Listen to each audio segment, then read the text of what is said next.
Assalamualaikum warahmatullahi wabarakatuh. Apa kabar semuanya? Insyaallah masih dalam keadaan sehat ya. Hari ini kita masuk pelajaran PAI pertemuan kelima. Pembahasan kita masih hari akhir. Ya, periodisasi hari akhir atau periode hari akhir. Kira-kira hari akhir itu apa saja ya tahap-tahapnya? Nah, itu mari kita bahas. Sebelum kita ke Yaumul Ba'ats, seluruh makhluk di dunia ini maupun hewan, tumbuhan, manusia itu akan dimusnahkan oleh Allah Subhanahu wa taala tanpa terkecuali. Sehingga yang kedua yaitu tahapnya yaitu Yaumul Ba'ats, yaitu sesudah hancur dan musnahnya alam semesta termasuk manusia, hewan dan tumbuhan tadi yang saya sebutkan, terjadilah hari kebangkitan. Nah, kita semua ini dibangkitkan dari kubur kita. Yang sudah meninggal yang beribu tahun yang lalu itu dibangkitkan lagi oleh Allah Subhanahu wa taala. Sebagaimana firman Allah, pada hari ketika mereka dibangkitkan semuanya lalu diberitahukannya kepada mereka apa saja yang mereka telah kerjakan, dan Allah Subhanahu wa taala mengumpulkan semua amal perbuatan mereka padahal mereka sudah melupakannya, dan Allah Subhanahu wa taala menyaksikan atas segala sesuatu. Setelah hari akhir itu, setelah Yaumul Ba'ats itu ada apa lagi? Setelah dibangkitkannya manusia, seluruh makhluk di dunia ini, maka yaitu selanjutnya Yaumul Hasyr, ya, yaitu hari berkumpulnya manusia setelah dibangkitkannya dari kuburnya masing-masing. Kemudian semua manusia digiring ke tempat yang luas, yaitu padang mahsyar atau tempat berkumpul. Sebagaimana firman Allah Subhanahu wa taala, dan ingatlah akan hari yang ketika itu kami perjalankan gunung-gunung dan kamu akan melihat bumi itu datar, dan kami kumpulkan seluruh manusia dan tidak kami tinggalkan seorang pun dari mereka. Jadi artinya ketika berkumpul di padang mahsyar itu tidak ada yang bisa berondok, nggak ada yang bisa delik. Nah, itulah bahasanya. Setelah Yaumul Hasyar, berkumpul di padang mahsyar, Yaumul Hisab. Nah, Yaumul Hisab ini artinya yaitu memperlihatkan semua amalan di akhirat untuk dihisab. Ya, segala dosa besar dan kecil dihitung juga dengan seksama dan teliti tanpa silap ya. Mungkin kalau kita sebagai manusia itu kadang menghitung uang aja mau silap, tetapi malaikat yang diperintahkan oleh Allah Subhanahu wa taala itu betul-betul jeli. Sekecil apapun ya amal yang kalian lakukan itu dihitung. Begitu juga sekecil apapun dosa yang kalian lakukan itu dihitung.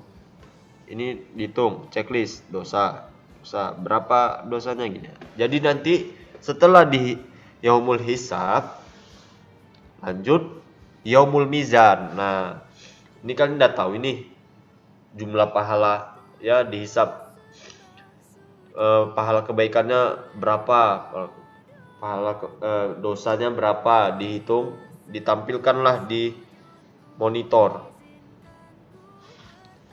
Kemudian selanjutnya yaitu Yaumul Mizan, artinya hari pertimbangan. Tahapan selanjutnya yaitu mizan. Mizan artinya timbangan yang adil, berisi dari kebajikan dan kejahatan, kebaikan dan kejahatan yang telah diperbuat setiap manusia. Setiap orang ditimbang amalnya dengan seadil-adilnya. Sebagaimana firman Allah Subhanahu wa taala, dan kami letakkan timbangan yang tepat adil pada hari akhir atau kiamat, dan tidak seorang pun dirugikan walau sedikit.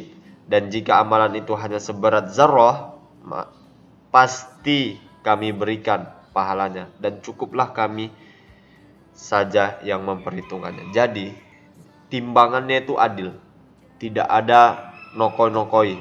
Berapa timbangan kebaikan kalian, ya segitu timbangan kebaikannya.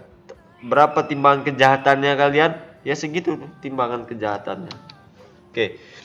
Nah, ini terakhir, ini sebelum kita masuk ke yang akhir, ada yang namanya sirat. Ya. Sirat adalah jembatan yang terbentang di atas neraka menuju surga. Mudah atau sulitnya melewati jembatan itu tergantung pada amal setiap manusia. Jadi kalau kalian udah ditimbang di mizan tadi, amal baik kalian tidak cukup, maka jatuhlah kalian. Sebagaimana sabda Rasulullah, terbentanglah jembatan as-sirat, yaitu antara dua tepi neraka jahanam. Ada hadis bahwa jembatan Shiratal Mustaqim ini bagaikan rambut dibelah 7. Luar biasa ya, tajamnya seperti pedang. Waduh, saya tidak bisa membayangkannya. Yang terakhir yaitu Yaumul Jaza. Yaumul Jaza ini yaitu hari semua manusia akan menerima balasan. Balasan yang diterima, ya kamu mau pilih surga atau pilih neraka. Semua itu balasan yang kalian terima amal kalian selama di dunia. Sebagaimana firman Allah, pada hari itu tiap jiwa diberi balasan dengan apa yang telah diusahakannya. Tidak seorang pun dirugikan pada hari tersebut. Sesungguhnya Allah Subhanahu wa ta'ala sangat cepat perhitungannya. Jadi maka dari itu Allah itu maha adil, sehingga kita sebagai manusia tidak ada yang dirugikan. Insyaallah paham ya mengenai tentang hari akhir. Kemudian pertanyaannya, ketika tahapan-tahapan ini semua berakhir, apakah masih ada kehidupan kembali di dunia ini? Atau kita akan kekal di surga maupun neraka? Kira-kira menurut kalian gimana? Mari kita simak video berikut ini. Kemudian pertanyaan selanjutnya datang dari Andi dari Bandung. Assalamualaikum warahmatullahi wabarakatuh. Salam. Buya, maaf sebelumnya jika pertanyaan saya tidak berilmu juga tidak beradab. Semoga jawaban dari Buya bisa mempertebal iman saya. Jika sudah kiamat dan sudah semua manusia dihisab dan dimasukkan ke surga atau neraka, apakah Allah akan menciptakan dunia yang baru lagi seperti sekarang ini? Adakah hadis atau ayat yang menerangkan hal ini, Buya? Terima kasih, Buya. Wassalamualaikum warahmatullahi wabarakatuh. Assalamualaikum. Tidak ada yang kami temukan keterangan dari hadis ataupun ayat Al-Quran yang menerangkan bahwasanya setelah bumi ini akan diganti oleh Allah, semesta diganti oleh Allah dengan hari akhir, kemudian orang dikiring di padang mahsyar, kemudian ada hari hisab, sirat, jembatan sirat mustaqim, ahli surga masuk surga, ahli neraka masuk neraka. Tidak ada keterangan kalau setelah itu Allah menciptakan bumi baru lagi, lalu ada kehidupan baru lagi. Tidak ada. Yang adalah kehidupan di akhirat nanti yang selama-lamanya. Ahli neraka akan di neraka, ahli surga akan di surga, dan selama-lamanya. Itu. Jadi tidak ada Allah menciptakan bumi lagi lalu ada kehidupan lagi, nggak ada. Jadi setelah hari akhir, namanya hari akhir, ya akhir, selesai, dan itu nanti perjalanan di akhir panjang sekali, lebih panjang daripada kehidupan di dunia. Sampai kapan? Tidak berbatas. Dan Allah menghendaki seperti itu.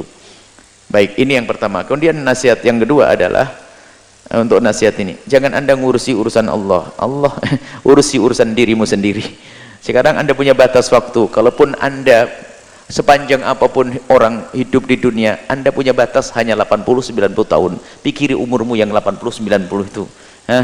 Saja. Mikir itu urusan Allah. Jadi sebaiknya kita lebih banyak memikirkan apa yang harus kita lakukan untuk persiapan di hari akhir nanti. Sebagai kita siap di saat menemukan hari akhir, kita bisa menjadi golongan ahli surga yang selamat. Nah, jadi itu keterangannya tidak ada. Selesai kisah dunia berakhir, kemudian akan berganti dengan urusan akhirat nanti, padang mahsyar, siratal mustaqim, dan seterusnya, masuk surga, masuk neraka, ahli neraka, selesai. Dan begitu kisahnya. Dan tidak ada lagi Allah menciptakan dunia lagi, kemudian Allah menciptakan manusia lagi, ada kehidupan model lagi, nggak ada. Itulah masalah hari akhir, keterangan yang kita dapat. Wallahu a'lam bishawab.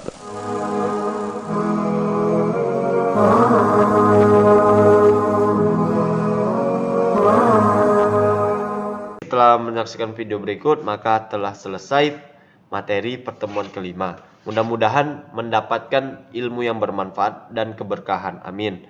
Tugasnya, ringkaslah materi pada pertemuan kelima ini, baik dari video maupun dari materi PowerPoint. Kemudian tulis di buku catatan, difoto, dan diupload pada link yang telah saya berikan. Insya Allah paham ya. Demikian perjumpaan kita pada hari ini. Lebih dan kurang saya mohon maaf. Assalamualaikum warahmatullahi wabarakatuh.